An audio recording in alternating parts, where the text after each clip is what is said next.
Quando eu vi isso, eu falei, deu errado a estratégia do Alexandre de Moraes.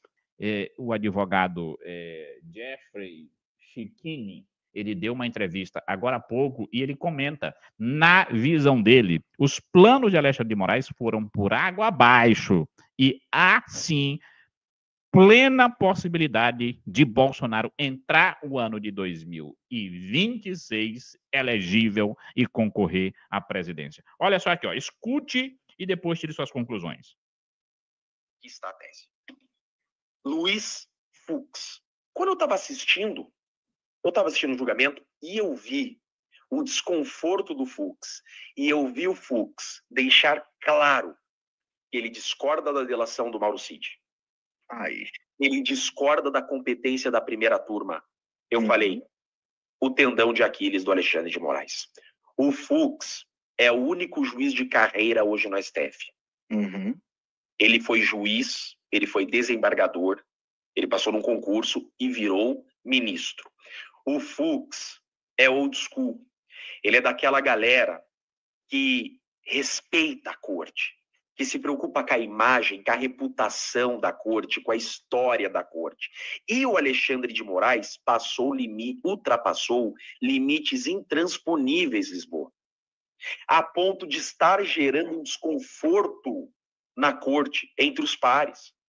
O Fux pensa o seguinte, olha só, eu entendo que vocês querem condenar, até eu, eventualmente, tenho o desejo de condenar, mas, pelo amor de Deus, nós temos que seguir o mínimo de uma regra a não expor tanto o STF como vocês estão expondo. Aonde que chega a cereja do bolo? Muitas pessoas me dizendo assim, tá, tudo bem, Jeffrey, pode ser um teatro do Fux? Pode ser. Pode ser que o Fux só vai bravatar e não vai fazer nada? Pode ser.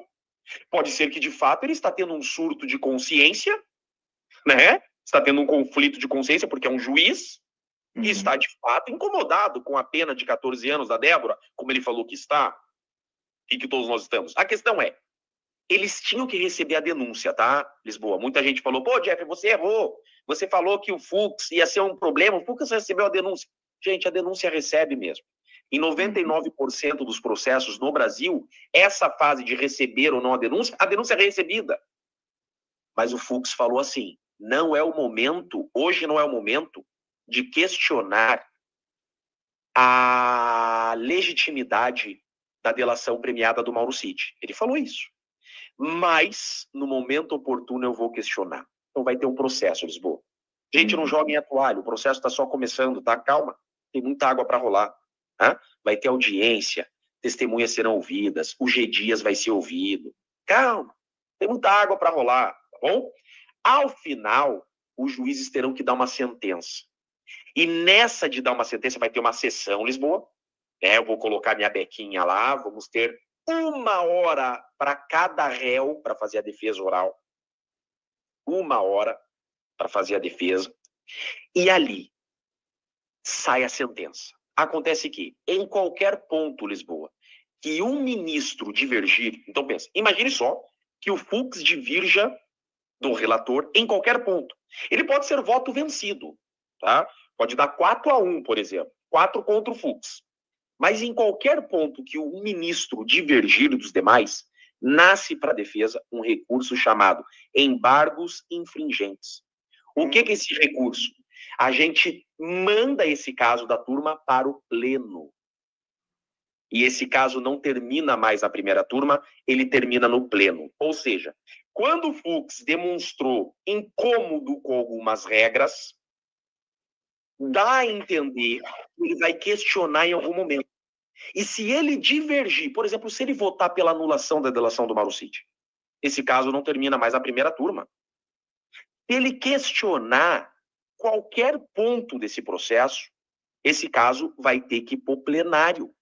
E no plenário é hora estendido, recomeça a discussão e esse caso não termina mais em 2025. Então a leitura que eu fiz, pela experiência de processo, tá, Lisboa? Eu sou advogado, não sou jornalista, não sou comentarista político, eu sou advogado, eu vivo da advocacia, Lisboa. Eu sou advogado criminalista.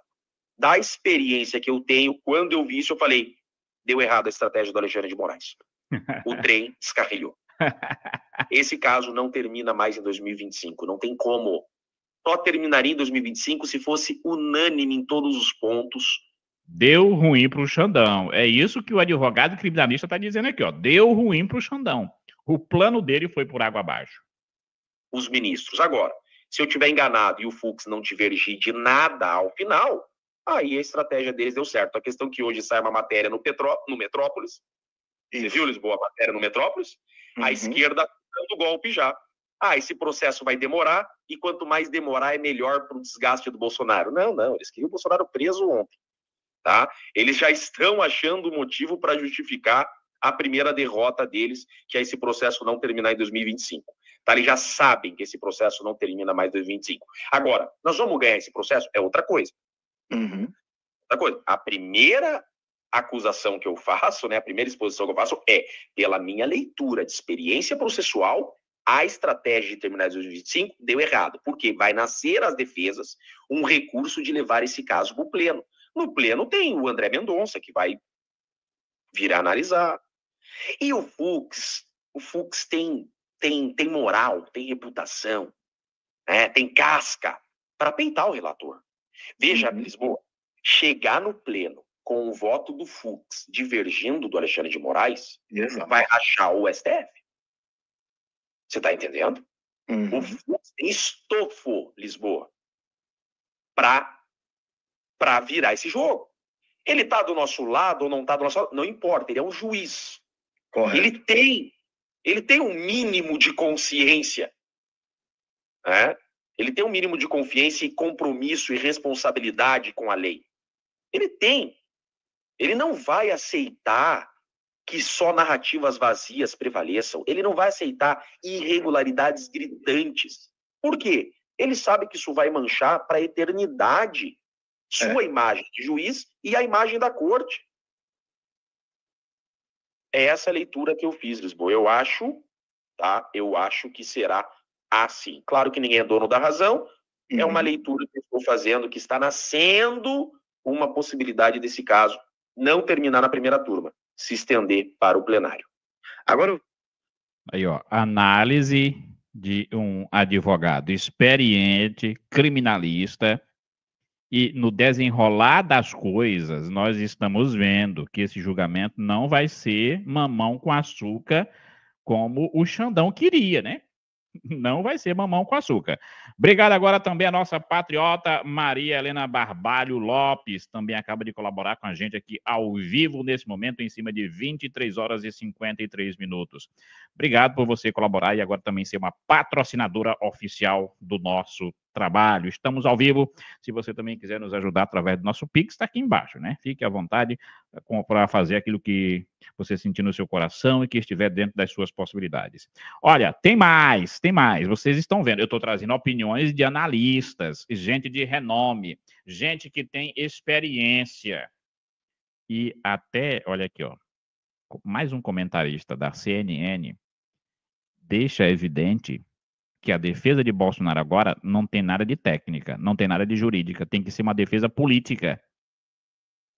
Olha só, a mídia assume publicamente que o julgamento de Jair Bolsonaro é político.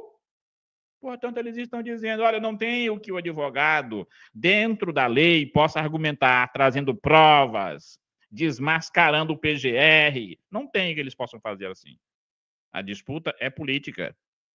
E é por isso que Bolsonaro, se você perceber, ele está indo para o enfrentamento político. A ida de Bolsonaro ao julgamento, que não estava prevista, que o STF não esperava, que a velha mídia achava e chegou a noticiar na véspera que ele não iria, aquilo foi um ato de grandeza política que rendeu, meu amigo, porque Bolsonaro mostrou para os seus adversários, mostrou para o Brasil, mostrou para os seus apoiadores que ele está disposto a lutar essa guerra de frente, encarando os seus inimigos. Agora, claro que chama atenção o fato da delação do Cid ter sido talvez o principal ponto abordado pelas defesas todas, e um caso paralelo, porque esse caso da vacina ele dialoga com o da trama golpista, por quê? Porque a vacinação, a carteira seria uma forma, uma facilidade para ele entrar nos Estados Unidos, na sua fuga, vamos dizer assim, entre aspas, porque isso ainda, sequer a justiça já tem uma avaliação sobre isso. Mas ele dialoga, mas o Gonê considera que a delação do Cid não vale para um caso, mas vale para o outro. Então, assim, mostra como a delação do Cid é central, mostra como a delação do Cid é passível, sim, até no universo jurídico de questionamentos. Ó, você está vendo aí, ó. O comentarista está dizendo, não é coincidência o PGR arquivar essa denúncia agora. Não é coincidência. É porque eles estão vendo que, de fato, a vaca está indo para o brejo. A população está se revoltando. Tem muita gente se manifestando contra o que o Alexandre de Moraes e a turma lá do STF está fazendo. E aí ele vem e crava aqui perfeitamente. Olha, a delação do Mauro Cid é imprestável. O próprio PGR reconheceu. Ela não presta.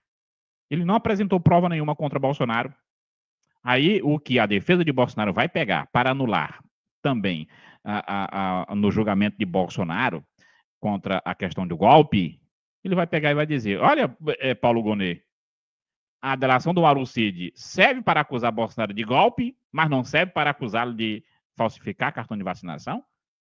Que negócio é esse? Uma mesma delação presta para uma coisa e não presta para outra? Os advogados agora, dos agora réus, tem uma pista aí para voar um pouco, né? Sim, tem um argumento a mais que certamente vão apresentar, porque agora em diante é a fase de instrução. O PGR...